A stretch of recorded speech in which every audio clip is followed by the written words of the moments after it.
हिंदू जनसंघर्ष समितीच्या वतीनं कोल्हापुरातील छत्रपती शिवाजी महाराज चौकात आमरण उपोषण सुरू केलं होतं। हिंदुत्ववादी संघटनांच्या काही मागण्यांची दखल राज्याच्या विधिमंडळाच्या अधिवेशनात घेण्यात आली। त्यानंतर 11 दिवसाच्या उपोषणाची आज सांगता झाली। शिवप्रतिष्ठान हिंदुस्थानचे संस्थापक संभाजी भिडे गुरुजी यांच्या हस्ते उपोषणकर्त्यांना सरबत देऊन हे आमरण उपोषण आज स्थगित करण्यात आलं।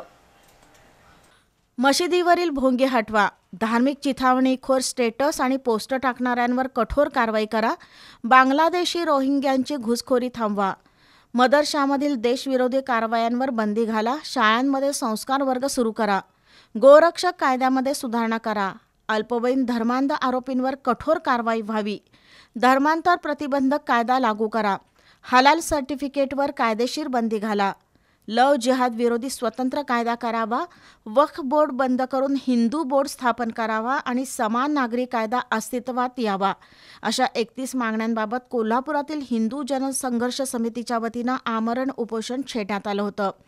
राजेंद्र तोरसकर, संदीप सासने आणि सुनील सामंत यांनी गेले 11 दिवस छत्रपती शिवाजी चौकात आमरण उपोषण केलं। दरम्यान गजानन तोडकर, उदय भोसले, आनंदराव पवळ, अभिजित पाटील, विक्रम जरग, सौरभ निकम यांचं शिष्टमंडळ 2 दिवस मुंबईत होतं। त्यांची मुख्यमंत्री देवेंद्र फडणवीस, उपमुख्यमंत्री एकनाथ शिंदे यांच्याशी सकारात्मक चर्चा झाली। त्यामध्ये हिंदू सुरक्षा आणि कल्याण समिती नेमण्याचं आश्वासन देण्यात आलं। तसंच उपमुख्यमंत्री एकनाथ शिंदे यांनी काही मागण्या मान्य केल्याचं शिष्टमंडळाला सांगितलं। तर नामदार चंद्रकांतदादा पाटील यांनी ही सकारात्मक कार्यवाहीबद्दल खात्री दिली। आमदार राजेश क्षीरसागर यांनी सुद्धा शासन दरबारी सातत्यानं पाठपुरावा केला। तसंच सहपालकमंत्री माधुरी मिसाळ यांनीही समन्वयक म्हणून भूमिका घेतल्याचं गजानन तोडकर यांनी सांगितलं।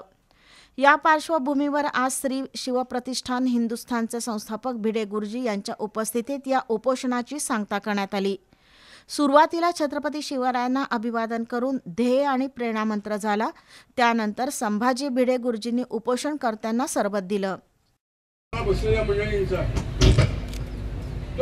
शिवाजी संभाजी गोत्रातला त्या रक्तगटाचा पीळ आहे। शिवाजी संभाजी रक्तगटाला पराजय, पराभव, माघार, झुकणं, लवणं, नमणं, थकणं, दमणं, माघार जमत मी जे चाललंय ते ह्याच्यानंतर 3 महिन्यात जर सफल झालं नाही तर 3च काय, मी आकडा बोलत नाही,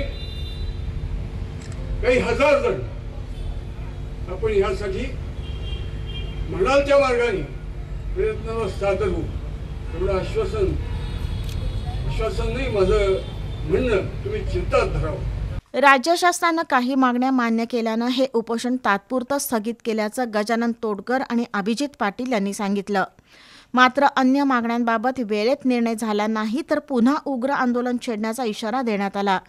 यावेळी आशिष लोखंडे, विकास जाधव, अमेय भालकर, अर्जुन आंबी, प्रशांत जाधव, भाजपा महिला जिल्हाध्यक्षा रूपाराणी निकम, अलका जाबीर, वैशाली सुतार, रुपाली आगळे, पूजा शिंदे, जयश्री पाटील, स्वाती राजपूत, सुवर्णा मोरे यांच्यासह समितीचे पदाधिकारी कार्यकर्ते उपस्थित होते।